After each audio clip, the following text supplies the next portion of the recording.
I spent years scraping by, fighting for my life and my future, while my older brother watched from the sidelines. And now, just when things finally feel like they're going right, he calls and expects me to drop everything. I didn't think I'd feel so betrayed. I've always been the one who had to make it work. No one else was there to pick up the pieces when life shattered them. While I was fighting, scraping to keep my head above water, my older brother, Damien, seemed to have it easy. It wasn't fair. It never was. Growing up, I didn't have a choice. It was always me trying to fix things, trying to keep our family together. My mom, she did what she could, but her hands were tied. And my dad, well, let's just say he was never around much. That left me, the youngest, to take care of everything. And then there was Damien. Damien was older, but he always seemed to get a free pass. He was the golden child, the one who could do whatever he wanted without the burden of responsibility. I don't even think he realized what that was like. But I had to deal with it. I had to grow up too quickly, because he wasn't there to help. I worked long hours at a job I hated just to pay bills. I worked extra shifts just to make sure I could take care of my mom when she needed it. And what did Damien do? He moved out as soon as he could, made a life for himself, and barely ever checked in. I remember the last time I needed help. I was on the edge, juggling too much, and I reached out to him. I thought maybe, just maybe, this time he would be different. But when I called, there was no answer. Not even a, "Hey, I'm here for you." Instead, I got the same empty silence that had always been there. And I knew then that I was always going to be alone in this. He never even offered me the support I needed. He never asked if I was okay. But now that he's the one in trouble, he expects me to drop everything. I just don't know if I can be the person he wants me to be anymore. The office was quiet, a familiar stillness that allowed my thoughts to drift. I could hear the soft hum of the fluorescent lights above me, the faint click of keyboards in the background, and the rhythmic tapping of my own fingers on the keyboard. It was one of those rare moments when everything felt normal, when the weight of the world seemed just a little less heavy. But even in these fleeting moments of peace, my mind wouldn't let go of the constant worry. The bills that piled up on my desk at home, the late-night shifts that drained me more than I cared to admit, and the haunting thoughts of an absent brother. Damien. It was hard to think of him without a bitter taste in my mouth. He was my older brother, the one who should have been there for me, the one who should have been the person I could turn to when everything felt like it was crashing down. But for as long as I could remember, Damien had always been distant. He never cared about the struggles that weighed me down. While I fought tooth and nail to build a life, he moved effortlessly through his own, without any of the responsibilities that seemed to fall on me. I wasn't bitter because he succeeded. I was bitter because he didn't care to share even a fraction of his success with me, even when I needed it the most. I shook my head, trying to focus on the present, trying to push those thoughts aside. But the phone call from earlier that day kept playing in my head. The desperation in his voice. The way he asked for my help as if it was the most natural thing in the world, as if I hadn't spent years cleaning up his messes, both emotional and financial, and never once received a thank you. I glanced at the clock. Only 30 minutes until my lunch break. 30 minutes to breathe, to forget about the world outside this office. Maybe I could call my mom. I hadn't heard from her in a while, and I knew she was struggling with her health. It was like everything had fallen on my shoulders, my mom, my job, the apartment, and the weight of a family that never really knew what it was to be a family. I hated the feeling of always being the one to step up. I didn't mind helping when it was necessary, but there was no balance. My life had become a cycle of taking care of everything and everyone, except myself. That's how I ended up here, staring at a computer screen, pretending like I wasn't dying inside. I leaned back in my chair, closing my eyes for a moment, trying to block out the familiar ache that had settled in my chest. I missed the days when things were easier, when my family didn't feel like a burden. I missed the days when I could trust that someone had my back. But those days had long passed. They were lost in the past, swallowed up by time and distance. I opened my eyes and stared at the phone in my hand. Another message from Damien. "I need your help. It's urgent. Call me when you can." I couldn't help the resentment that bubbled up in my chest. He had never needed me before. Not when I was struggling to make ends meet, not when I had no one to talk to, not when our mom was in and out of the hospital. But now, when he was the one in trouble, he expected me to drop everything and come running. As if the years of neglect didn't matter. As if the countless times I had put my own needs aside for his sake didn't count. I wanted to ignore the message. I wanted to throw my phone in a drawer and pretend like I hadn't seen it. But I couldn't. The guilt, the sense of obligation, it gnawed at me. The truth was I couldn't ignore him. Not completely. I had tried. There was a time, not long ago, when I told myself I was done being the one who always picked up the pieces. I was done being the safety net. But when it came to Damien, I just couldn't turn my back on him. He was family, after all. Even if he never seemed to realize how much I had sacrificed for him, he was still my brother. And despite everything, I still loved him. I texted back, my fingers moving quickly over the screen. "What's going on? You sound serious." It didn't take long for him to reply. "It's complicated. I'll explain when we talk." I sighed and set the phone down. I wasn't sure if I was ready to hear whatever it was that Damien wanted to unload on me this time. Whatever it was, I knew it would require me to drop everything, to put my life on hold once again. And I didn't know if I was willing to make that sacrifice. I couldn't stop the flood of memories that rushed in unbidden. I remembered how, growing up, it was always me who had to clean up the messes. When Dad was gone, it was me who had to pick up the pieces. When Mom fell ill, it was me who had to step in. And every time, Damien was nowhere to be found. He'd pop in occasionally, offer empty words of sympathy, but he was never truly there. I had learned early on that if I wanted anything done, I had to do it myself. I learned how to survive on my own, how to fight for the things I needed. And in the process, I grew resentful. As much as I loved him, Damien had never been there when I needed him.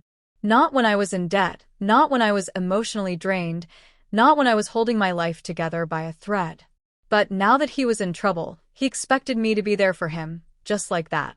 I picked up my phone again, my fingers hovering over the screen. I wanted to ask him why he thought it was okay to ask for help now. Why he thought I would drop everything for him after all these years of neglect.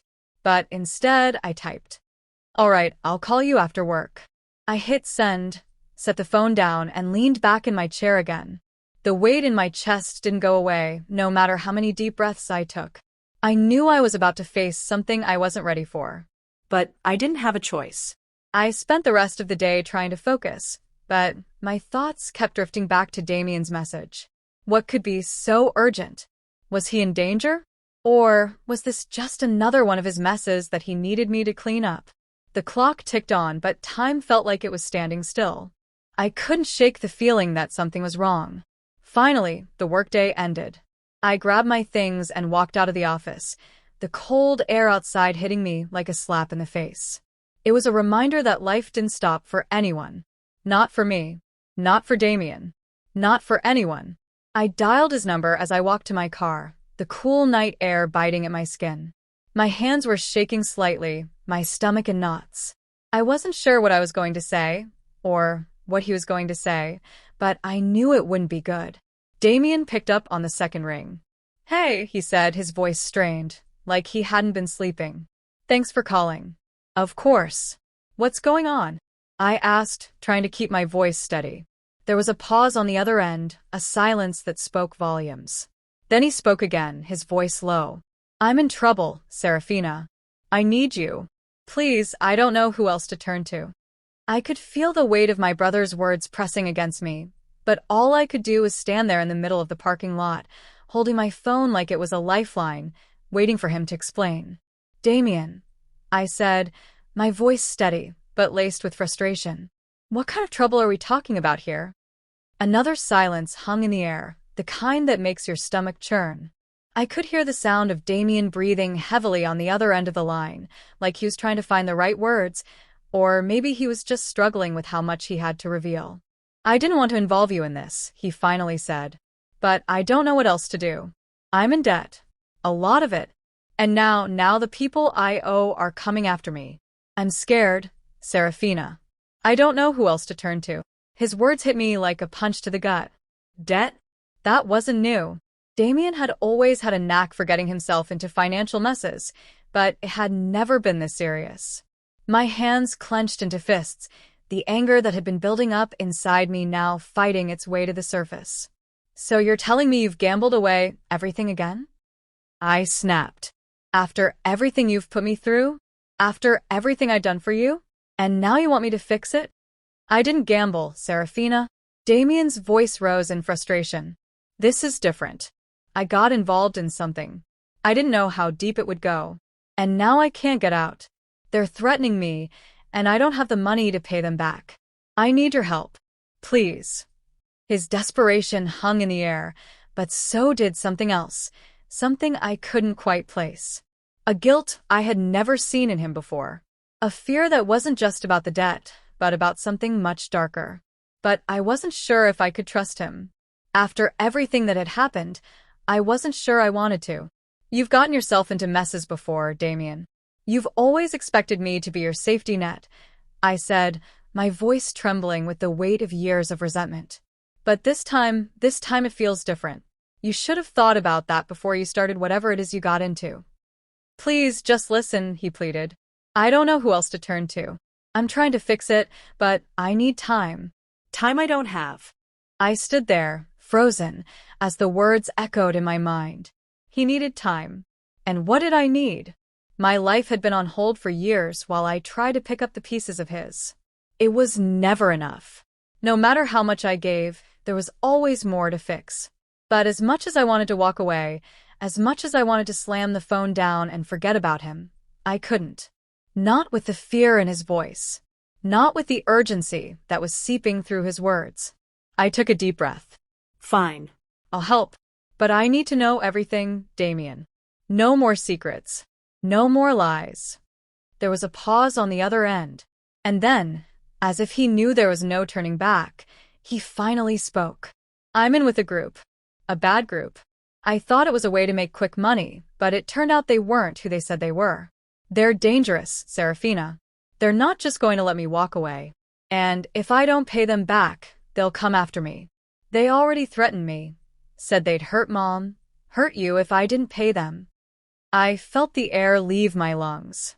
The room suddenly felt too small. My head spun, and I had to grip the edge of my car to steady myself. What do you mean?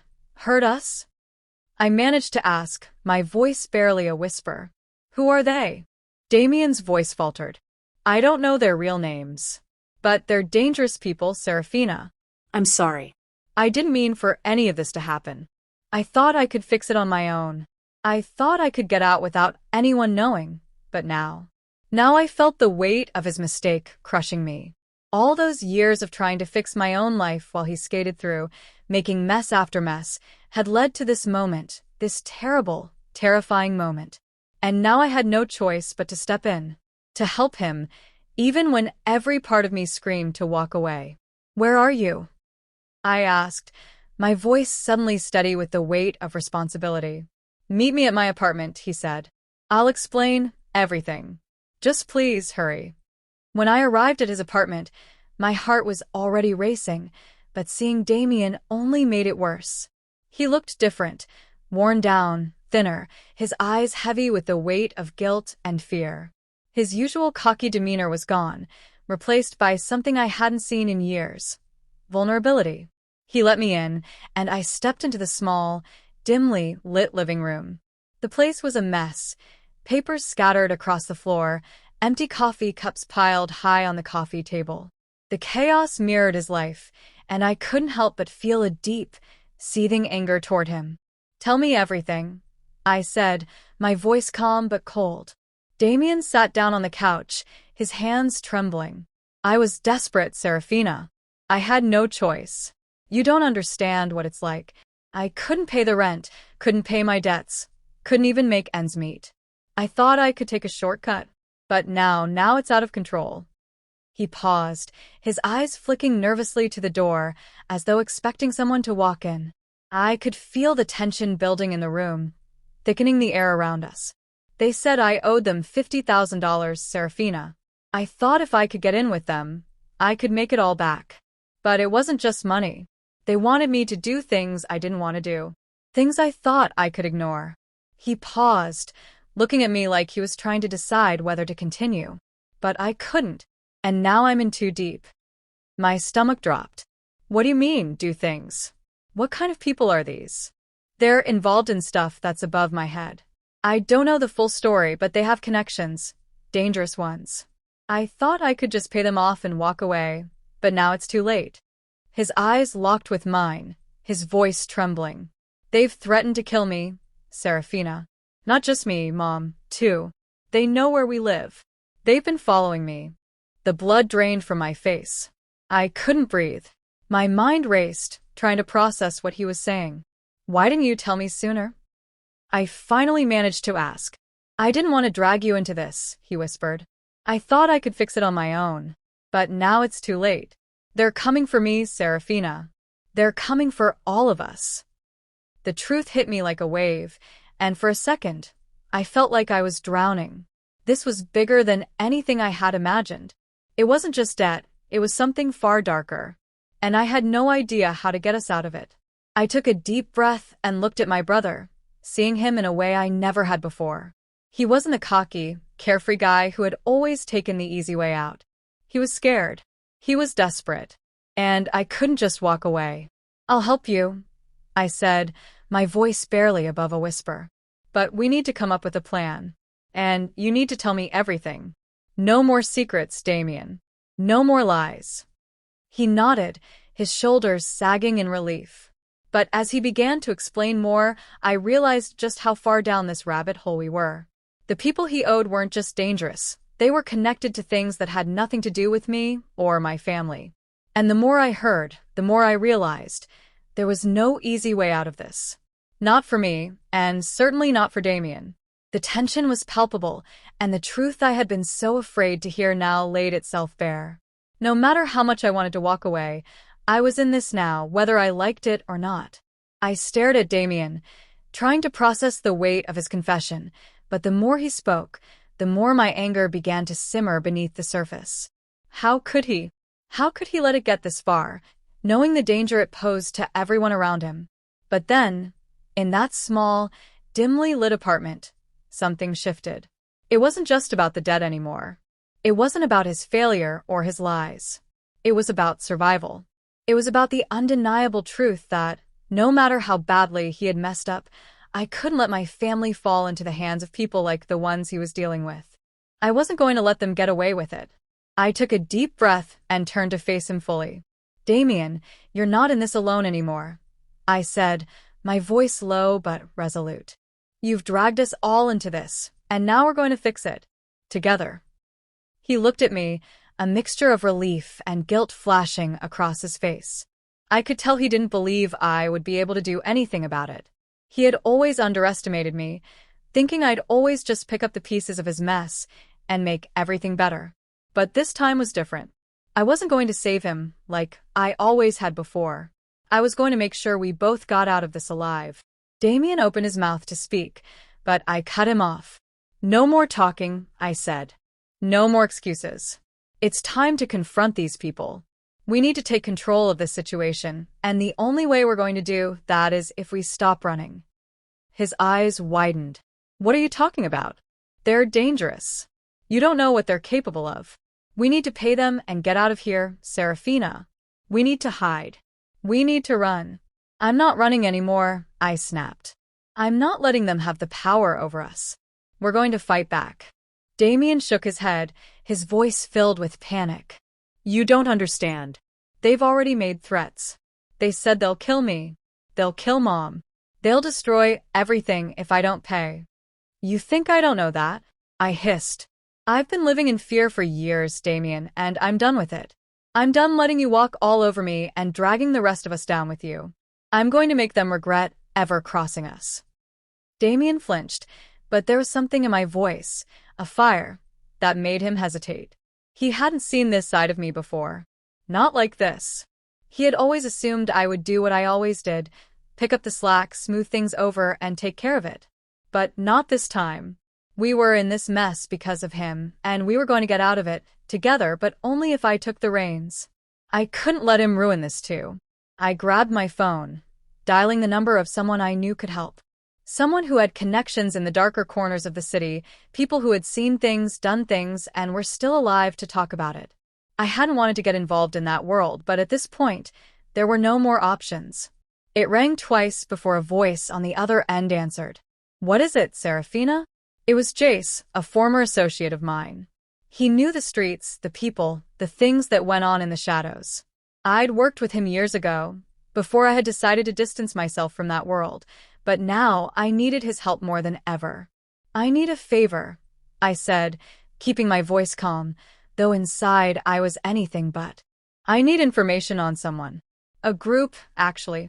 They've been threatening my family." There was a pause on the other end of the line. "What kind of threat?" "They've got my brother in their grasp, Jace," I said, my voice tight. "They're making him pay for something he got himself into, and they're threatening to hurt us if he doesn't pay up. I need to know who they are. I need to know how to get to them." Jace's voice softened. "This isn't the kind of thing you just walk away from, Serafina. You sure you want to go down this road?" "I don't have a choice anymore," I replied. "I've already lost enough. This stops now." "All right," he said after a long pause. "I'll get you the information you need. But be careful. These aren't people you want to mess with. You might think you're in control, but you're stepping into a game you don't fully understand." "I'm done running, Jace," I said, hanging up before he could say anything else. I didn't need his warnings. I didn't need anyone telling me how dangerous it was. This wasn't just about Damien anymore. This was about me, about us, about ending the cycle of fear and weakness that had dominated my family's life for so long. That night, I couldn't sleep.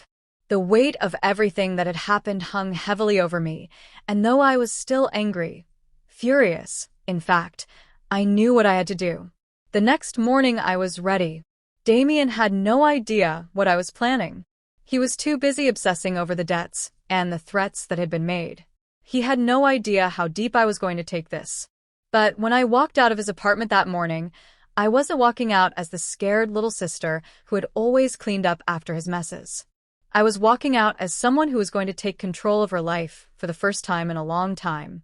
I drove to the city's outskirts, to an old, run-down warehouse that Jace had told me about. It wasn't much, just a nondescript building tucked away in an industrial area. But behind its walls, I knew the people who ran the show, people who could get answers, people who had power. And that's exactly what I needed. When I arrived, I parked my car in the shadow of the building and stepped out, my heart pounding in my chest. But I couldn't back out now. Not after everything that had happened. Not after everything Damien had dragged me into. Inside, it was dark, the faint hum of machinery in the background. I could feel the eyes of those in the shadows on me, but I kept walking, my gaze fixed on the door at the far end of the room. There, standing in the center, was Jace, flanked by two men who looked like they'd seen more than their fair share of trouble. "Serafina," Jace said, his voice low but warm, a slight grin on his lips. "I wasn't sure you'd show up. You said you'd get me the information," I replied, keeping my tone steady. "Now give it to me." Jace nodded and motioned for the men to step aside. They did, revealing a table covered in stacks of files and photographs. I didn't need to ask. I knew exactly what it was. "These are the people your brother's mixed up with," Jace said. "And trust me, you don't want to get too close. They're the ones pulling the strings behind the scenes. But if you're serious about taking them down, you need to understand how they operate." I glanced down at the table, the names and faces in front of me matching everything Damien had said. But there was one name that stood out, one I didn't expect to see: Lucas Cade. He was the one behind everything. He was the mastermind. My heart skipped a beat as I realized the truth. Damien hadn't just gotten involved with dangerous people. He had crossed a line, one that could never be uncrossed. Cade was known for ruthless tactics, for making people disappear without a trace. Suddenly, the fear I had been pushing aside came rushing back in full force. But then, I remembered what I was fighting for. I wasn't going to let them win. Not this time. I walked into that warehouse with one mission: to expose Lucas Cade and everything he had done to my family. And I did just that. With Jace's help, We tracked down the information we needed, and after a few well-placed calls, we had Cade's entire operation in our sights. By the end of the week, everything had changed. Damien's debts were cleared. The people who had been threatening us were arrested. And for the first time in a long time, I felt like I had the power back in my hands. The day after the dust had settled, I sat down with Damien, the weight of everything finally lifting from my shoulders. He sat across from me, guilt still heavy in his eyes. "I'm sorry," he said quietly. "I never meant for any of this to happen." I shook my head. "You always say that, Damien. But you never change. This time, you got lucky." "I don't know what to say," he muttered. "You don't have to say anything," I replied. "Just don't ever drag us into something like this again." For once, he seemed to understand. And maybe, just maybe, it was the beginning of something new for us, something where I didn't have to clean up after him, and he didn't have to take advantage of my kindness. But as I walked away from that conversation, a sense of peace washed over me. We were free. Free from the fear, the lies, and the mistakes. And for the first time in my life, I felt like I was finally living for myself. The weeks that followed were nothing like I had imagined. For once, life felt like it was calming down. I no longer had the constant weight of Damien's mistakes pressing down on my shoulders, nor did I live in fear of what the next phone call might bring. The sense of release was almost intoxicating, and for the first time in years, I could breathe. But that peace, as hard-earned as it was, didn't come without its own set of complicated emotions. The aftermath of everything that had happened, the debts, the betrayals, the dangerous people, left me with more questions than answers. I found myself revisiting the events over and over, trying to make sense of it all. What had driven Damien to risk everything? Why had he always thought I would fix things for him? Was I wrong to step in the way I did? To confront these people head-on, even though I knew how dangerous it was? I sat down one evening, the cool breeze of autumn filtering through the open window, and let myself reflect. Damien had gone quiet in the days after the storm had passed. I had expected gratitude, a shift in his behavior, some recognition that I had done something he couldn't. But the truth was, Damien didn't change. And maybe that was the hardest part of all, realizing that even after everything, he didn't truly understand the gravity of what had happened. It had been a month since the night I'd confronted Lucas Cade's operation, and things were still quiet. Damien had settled his life back into some semblance of normality, though I knew it was only a matter of time before another mess would inevitably follow him. I had warned him. I had made it clear that I wasn't going to rescue him again, but deep down, I knew he would push me to the edge at some point. I was still picking up the pieces of my own life. I had become more independent, more self-aware, but the process of truly healing was not as simple as it seemed. How could it be when betrayal had come so close to home? When the person you thought would always have your back had dragged you through hell, only to leave you with the wreckage? Still, I had no regrets. The choice I made was mine, and I had handled it in the only way I knew how. But something in me shifted. I stopped seeing my life as one filled with sacrifices for everyone else, and I began to see it as something worth living for myself. My job, which had always been a source of stress and frustration, had taken on a new meaning. I found a renewed sense of purpose in the work I did, and for the first time, I wasn't doing it to pay bills or to keep my head above water. I was doing it because it was mine, something I had earned, something I could take pride in. The late nights and early mornings, the extra hours spent learning new skills, had all paid off in the form of a promotion. It wasn't much, but it was a sign that I was capable of more than I had given myself credit for. But Damien was different. He never came to me for advice anymore. Never asked me for help, not even when he found himself in a difficult situation, whether personal or financial. And I couldn't decide if that made me feel relieved or bitter. He seemed to be floundering in some ways, trying to manage things on his own, but it was clear he was still drowning in his own indecision and poor choices. One day, a knock on my door broke the silence. I opened it to find Damien standing there, a defeated look on his face.